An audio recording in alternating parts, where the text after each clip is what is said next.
The LA Clippers fall short against the Houston Rockets in the first of their little back-to-back against them. Not actual back-to-back, but playing back-to-back games against them. And what costly stretches and why were the reason they lost this one? Going to be talking about it all on today's Locked On Clippers.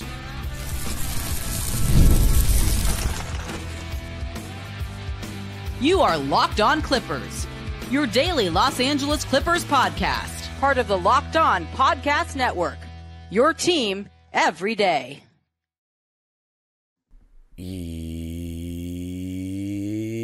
Yes, sir. You were locking in with the Clips. Thank you for making Locked On Clippers the first listen of your day, your team every day. I'm your host, Darian Vaziri, born and raised in LA. And in my 20th season as a Clipper fan. You can also follow me on Twitter and Instagram at DimeDropperPod and subscribe to my own YouTube channel, Dime Dropper, for even more LA Clipper content. And Locked On Clippers is free and available wherever you get your podcasts, including YouTube, where I want you to let me know what you think of our loss. What were the biggest reasons that we lost? Fire away. And this episode is brought to you by Game Time. Game Time is the best place to get great deals last minute on tickets up to the start of an event. Just download the Game Time app, create an account, and use code LOCKEDONNBA for $20 off your first purchase. And Locked On Clippers now has a daily newsletter written by yours truly. One stop for ultimate team and league coverage delivered right to your inbox. Sign up for free now at LockedOnDaily.com, and let's keep rising in the rankings of subscribers for that newsletter. All right, Clipper Nation. Fall short, 111 to 103 to the Houston Rockets in the first of our little do-si-do with them, whatever you want to call it, Wednesday game, Friday game. Both of them at the Toyota Center in Houston.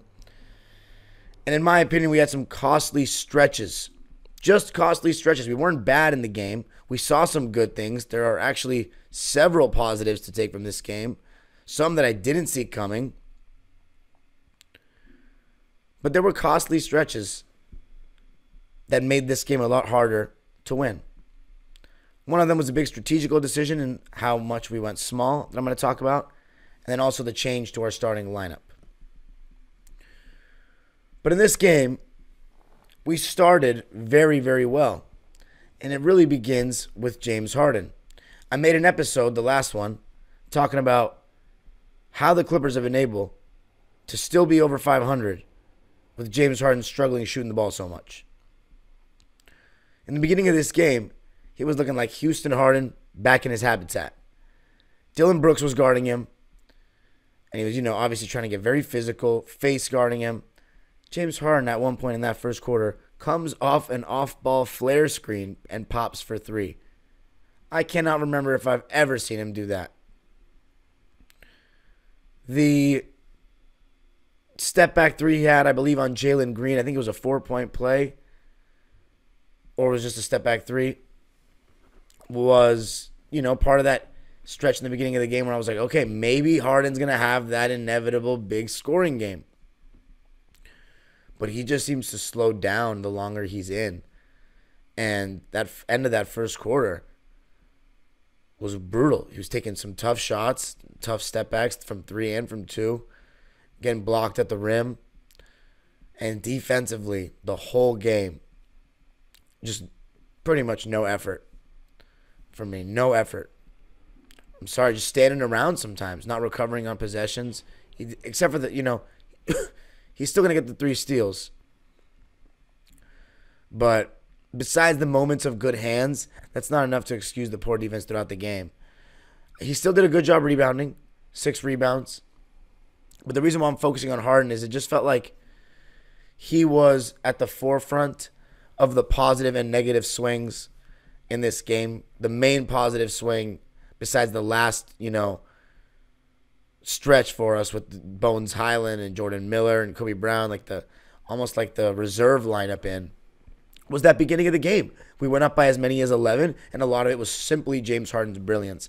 Now, one thime that I found interesting from Ime Udoka's crew was they had Jabari Smith Jr. guarding Ivica Zubac and Alperen Şengün guarding Kris Dunn. And the reason they were doing that is because they wanted to be able to switch that Harden-Zubats pick and roll with Jabari Smith Jr. being switched on to Harden because they feel as though he can stay in front of him and he's got the length to deter him, as opposed to Alperen Şengün, where you don't want him on an island with James Harden, of course. And then on the flip side, you'd have Dillon Brooks guarding Zubats in the post. And, Dillon Brooks is not going to back down from anybody. Can he guard Zubats in the post? Not if Zoo is being aggressive. But Dillon Brooks is going to sure make life a little bit tough for Zoo and for anyone. So that's why they were doing that. But then you're thinking to yourself as a Clipper fan, okay, Kris Dunn against Şengün. And yeah, we will talk about the Kris Dunn starting over Terance Mann thing in the end. But Kris Dunn gets into the lineup, and he starts the game really well. I said James Harden was the main catalyst for that first quarter. You could argue Kris Dunn was that main catalyst for that first quarter because he had some nice assists, had some nice moments on that short roll when they put 2 on the ball with Harden, and they did that with Şengün. And in the first quarter, he had a nice assist on the short roll to Derrick Jones Jr. in the right corner.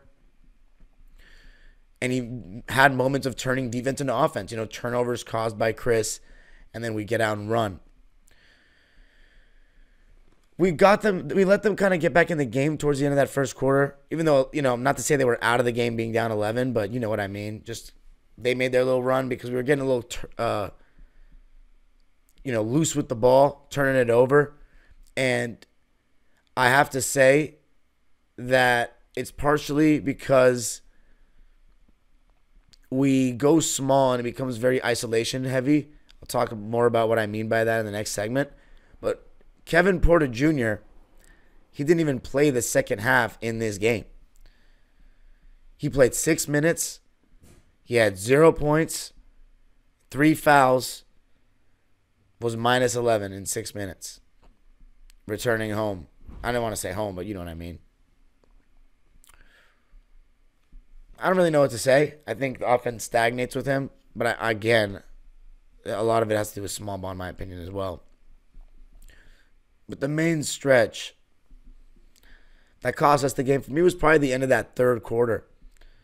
We just didn't do a good enough job on the glass.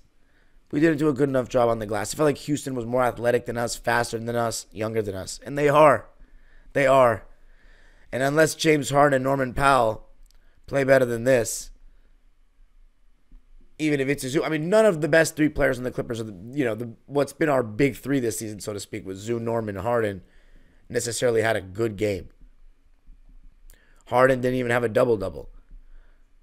The only good thing I'll say about Harden is he was 3 for 8 from 3, which is not too bad. And he only turned the ball over 1 time, so he took care of the ball a little better. But defense was bad, had some really rough stretches where he was taking tough step backs. And those step backs, he's just not creating the same separation he once did, or as the game goes on. He's like fresh in the beginning of quarters, in the beginning of games sometimes, but as it goes on, he seems to start breaking. And what I don't like, too, what really hurt us at times, and I know this about James Harden because I've watched him. He doesn't move without the ball at all, which I think even his fans would admit. But sometimes if he's not spotting up in spacing and he's just standing back behind at half court or like 30 feet away from the basket, he's not helping the team. He's actively hurting the team. He's actively saying, get the ball to me or I'm going to crowd your spacing at the top. Unless you go to the opposite side of the floor where it might not be spaced easily there either. Now, I'm not saying this has happened a lot this season. I just want to clarify that. But obviously throughout his career, I've seen it. Luka does the same thing. It's almost like, give me the ball, let me work, or I'm just going to sit there and I'm going to let my defender come help. When they're standing in that certain position. He did that a couple times in this game, and I'm like, dude, it's ridiculous. So I'm going to, and by the way, again, I always forget how many people that listen to this aren't even interacting on YouTube. They're solely listening on podcasts, and I appreciate all you guys very much. And, I'll see you at the games and whatnot. So I got to stop feeling so bad about certain things I say about some of these players because they're just players playing for the Clippers, right? And yeah, that's part of the reason why I was so negative about James Harden coming to the Clippers is because he does stuff like that drives me absolutely insane. Absolutely. And some of the stretches of basketball, I'll watch the games with other people this season, and they'll be like, this is such awful hoops. And I'm not just talking about James Harden, Kevin Porter as well. And they're like, how is this enjoyable? I'm like, it's not. But, it's my squad, so I got to stay, you know how it goes. But it's bad. It's bad basketball. And a lot of it's because of teams going small, the Clippers going small, and what it does to our team on both ends of the floor. I'm going to be talking about why I felt like that cost us the game, and that was the reason we had costly stretches. And by the way, don't think Norman Powell's getting off the hook. 5 for 18. Got to talk about one of the only bad Norm games of the season.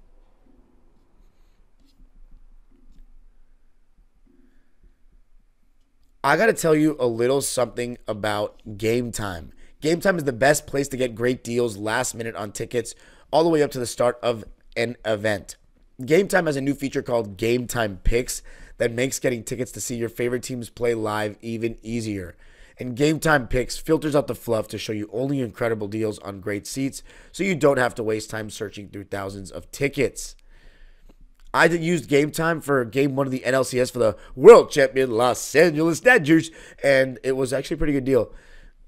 You also used it for Game 1 of the Suns Clippers at the Intuit Dome. Not a bad deal there as well. And with all-in pricing, it shows you the total upfront with no surprise fees at checkout. Take the guesswork out of buying tickets with Game Time Picks. Download the Game Time app, create an account, and use code LOCKEDONNBA for $20 off your first purchase. Terms apply.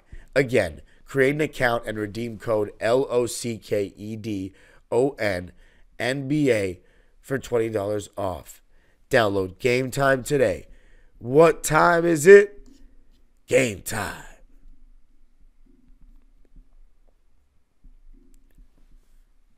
All right. Clippers losing this one 111 to 103 to the Houston Rockets. We dropped to 6-6 on the season, so at 500 through 12 games. Overall, I'll take that.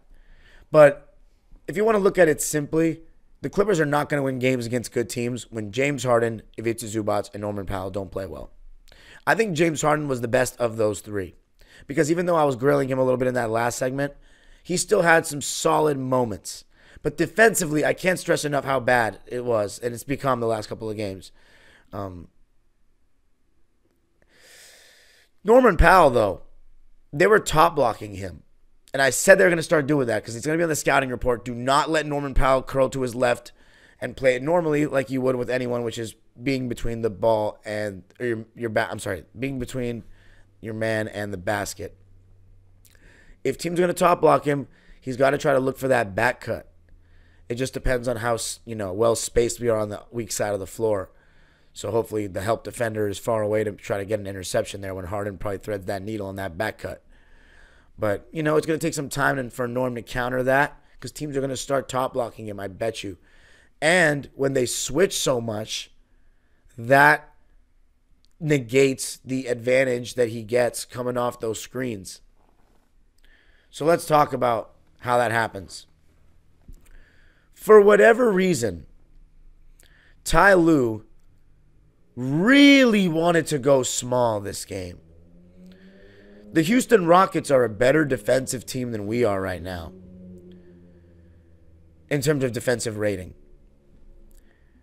When you go small, what that means is you want to switch everything. You want to negate the pick and roll advantages that are created by the other team by switching on the screens, right? This season, we have better switch everything personnel than we did last season, but the switch everything personnel was very, very good in 2021 with Paul George, even better with Paul George and Kawhi. I think with Kawhi, the small ball is going to be great because it's not just the defense, it's the rebounding as well and the offense. Let's just begin with the defense.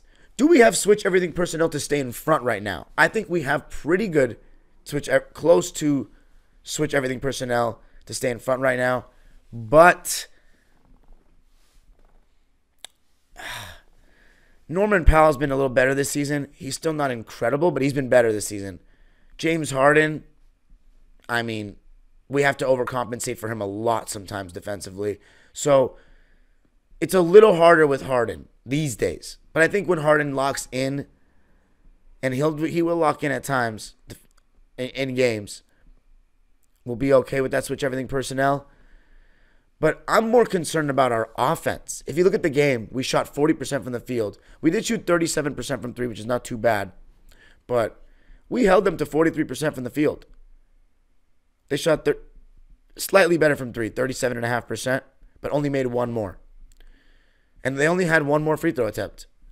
And they shot worse from the line. We shot 81%. They shot 71%. It was our offense to me. And the crazy part is we didn't even turn the ball over as much. We had 9 turnovers. But when we go small, right? We're taking one of the 3 best players on our team out. We're taking our rim protector out. And teams don't fear anyone else from a size perspective, right? Unless teams don't want to put certain small guards on James Harden, they're going to switch everything with Harden. This version of Harden. They're going to switch everything, right? Like, I think a guy like, let's say we play the Lakers, D'Angelo Russell, he's a guy that JJ Redick and the coaching staff might not want him to switch on to James Harden. But everybody else is good, right? That kind of situation. Houston's got a lot of solid and athletic defensive guards. You know what I'm saying?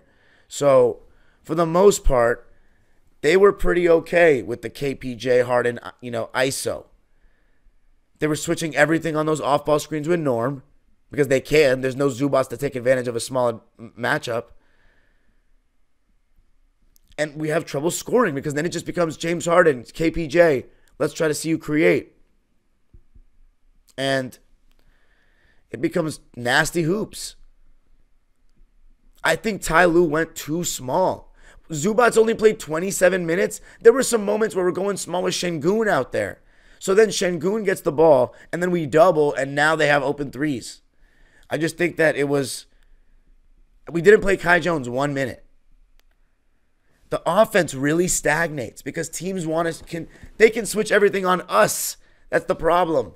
See, when we have Kawhi, it's different because he can bully dudes. It's totally different. But I think until we get Kawhi back, we got to chill with that small ball switch everything so much because it also hurts KPJ because it doesn't give him a roller on those pick and rolls. They switch everything, and now he's playing isolation basketball. So, yeah, I wasn't a fan of it. It hurts us. Obviously it helps us in certain moments, but I didn't like it in this game. And we got crushed on the glass. Crushed. They had 18 offensive rebounds to our 10. They had 17 more rebounds than us. No rebounds, no rings. And we take our best rebounder out. He didn't even get a double-double. 8 points, 6 rebounds on 4 for 8 shooting in 27 minutes and 0 for 2 from the foul line. Are you kidding me? And I've been very, very, not critical of anything Ty Lue's done this season. But come on. That small ball fetish has to chill a little bit. Because if it's a Zubats being limited like that, 8 and 6... Are you kidding? Nah, man. That's insane. Not playing a backup center. Dude, Nicholas Batum is I love him, but he was bricking his open threes. He was a minus 22. There were times where he was caught on the backside, not getting inside position on the glass. And Şengün, how many offensive rebounds did Şengün have? 4. Okay. Amen Thompson had 6. By the way, incredible athlete. And he's going to be a very good player. But that's just quite unacceptable in my opinion. Especially when James Harden and Norman Powell. James Harden 6 for 15 compared to some of the shooting games he's had this season. That's not too bad.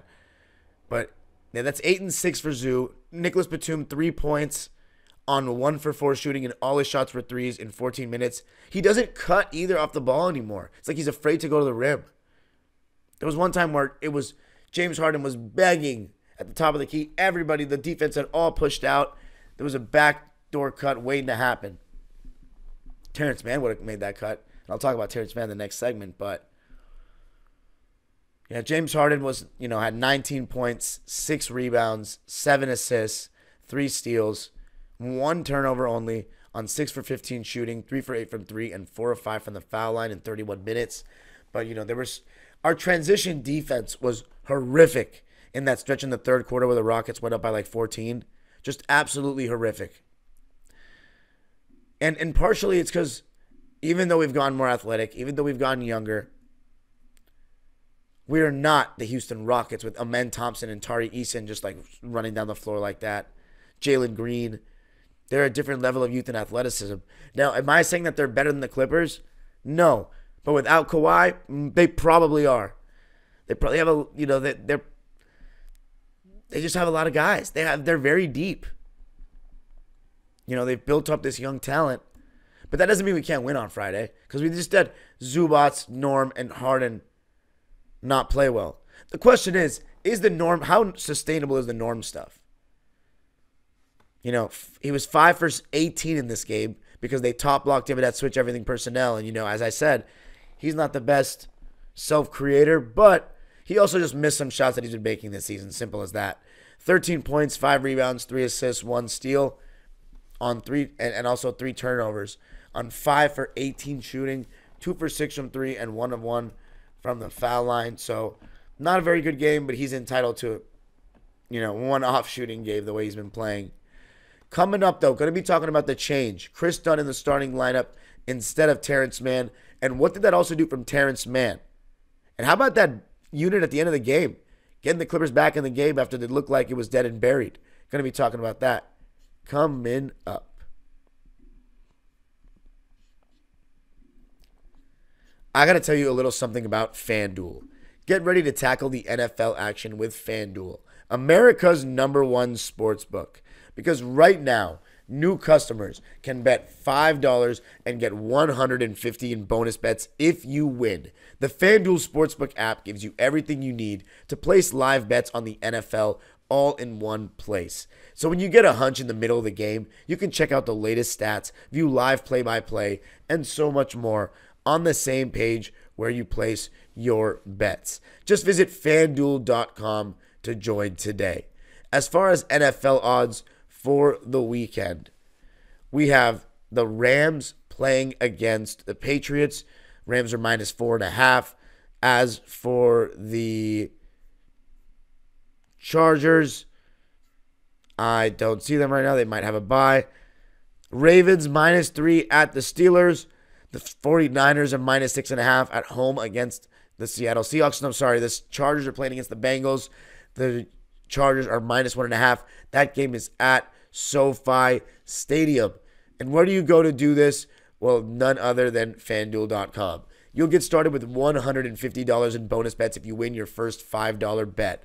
That's FanDuel.com. Never waste a hunch and make every moment more with FanDuel, an official sportsbook partner of the NFL. All right. Let's talk a little bit about the change. Kris Dunn into the starting lineup for Terance Mann. I said I would wait till game 15 because I believe in Terance, but they made the change. Am I mad at it? Not really. Kris Dunn's been really good. Maybe it changes something for Terance. And after one game, so far so good, because Terance Mann was our second leading scorer. It was James Harden with 19. Norman Powell only scored 13. Terance Mann scored his number, 14. But I thought Kris Dunn did a really good job starting the game. I think Kris Dunn did a solid job shooting the ball. 5 for 10 from the field, but he was just 1 for 4 from 3, and they were living with that. Part of why they had Şengün guarding him so he can also stay around the rim. But Dunn had 11 points, 4 rebounds, 8 assists. He had more assists than James Harden. That's 2 straight games, the high assist number. 2 steals, 1 turnover, and as I said, on 5 for 10 shooting, but just 1 for 4 from 3. But he was a plus 11, so he gave us some good stuff. And he was leading that unit that was him and some young players. Him and some young players making that run at the end. Because we had gone down by as many as, 19. Yeah, we had gone down by as many as 19. James Harden didn't even play the fourth quarter. And so I also want to call out Ty Lue for that. It felt like we kind of threw in the towel early. Down like 16 points with like 8 minutes left, and he was putting in guys like, he's putting Jordan Miller out of nowhere. Now, am I mad at it? No. But Jordan Miller, Kobe. What do you put Kobe Brown in? I was like, whoa. We're like giving them the game, getting ready. It's not even a back-to-back. No James Harden in the fourth. You still want James Harden in at the end of a game, right? At least I do. If you disagree with me on that, though, let me know. Norman Powell as well. The Terance Mann bench thing seemed to free him up. He hit a 3 early, and then he became the Terance Mann that we all know and love. All over the game. Good off-ball defense, forcing turnovers, active on the ball, great usage of hands, getting out in transition, getting to the rim, finishing strong around the basket. I hadn't seen that in so long, finishing like the way I've always seen him do it. It's just so confidence-based with Terance. So you know what? Fine. Maybe come off the bench. I was just a little concerned about the price tag. You know, we $16 million a year coming off the bench. But last couple of years, we had Norman Powell, $19 million a year coming off the bench. So right now, if it makes it play better, why not? And after the game, I saw him talking to Law Murray. Shout out to Law on Twitter. And his body language, his tone was really positive. And, how could it not be after you have a game like that? 14 points, 7 boards, 3 assists, 2 steals, 2 blocks. Did have 2 turnovers, though. On 5 for 9 from the field, 2 for 3 from deep, and 2 for 2 from the foul line. Really solid game for Terance. That makes me optimistic going forward. And Kris Dunn and the starting role looking pretty good. And he adds to our point of attack defense, having Kris Dunn and Derrick Jones Jr. out there. And I also want to give Derrick Jones Jr. a shout out, who I thought was really solid again. And the way he's shooting the ball from 3 is very, very promising. Now, right now, he's shooting an insane percentage. He had 11 points, 2 rebounds, 1 assist, 1 steal, a turnover on 4 for 6 shooting, and made both of his threes. But right now, he's shooting 48% from 3. I doubt that continues, but if he can shoot even close to 40, we are even more, like, we got one of the best contracts in the league. If he's paying him $8 to $9 million a year. Now, here's what I want to talk about. In the first quarter, we broke even, 28-28, right? We had, as I said, we had a stretch we were up by 11, but it was kind of just like how Harden was playing. Great start by him, and then he started missing shots from just about everywhere on the floor, and our offense got really stagnant. KPJ came in. It wasn't a great stretch. Second quarter, the Rockets outscored us 33-28. So we scored 28 in both the first and the second quarter. In the third quarter, the Rockets scored 28. We scored 23. And yeah, I mean, I take notes for every game, and in a lot of my notes throughout the second and third quarter was a lot of the stuff I've mentioned about Harden so far. But Zeus scored on Şengün twice after a missed putback in the third quarter. And it's just like you could see that there was stuff there with Zeus against Jabari Smith or Şengün, and we just didn't feed him enough too. We went on a 9-0 run to make it 74-76. Batum, though, Nico, after missed some really good looks. And the avalanche really started when Dylan Brooks made that left wing 3 when we were in a zone, but it looked like we were confused whether or not we were in a zone. And he hit it, and it just kind of went from bad to worse. We started missing some shots and then just got killed on the break. And the non-Harden minutes went so bad in the beginning of the fourth offensively because Norm wasn't good. You know what I'm saying? And because Zoo wasn't really in, the Rockets were switching a ton, so it was just Norm against the world. He's not really a great one-on-one player. And also, Norm was not hitting the pick-and-pop guys. He was getting doubled coming off those screens at times, and he was not looking at seeing the open man. And that's, part of why Norm, we'll learn a lot about Norm self-creation this season. I can promise you that.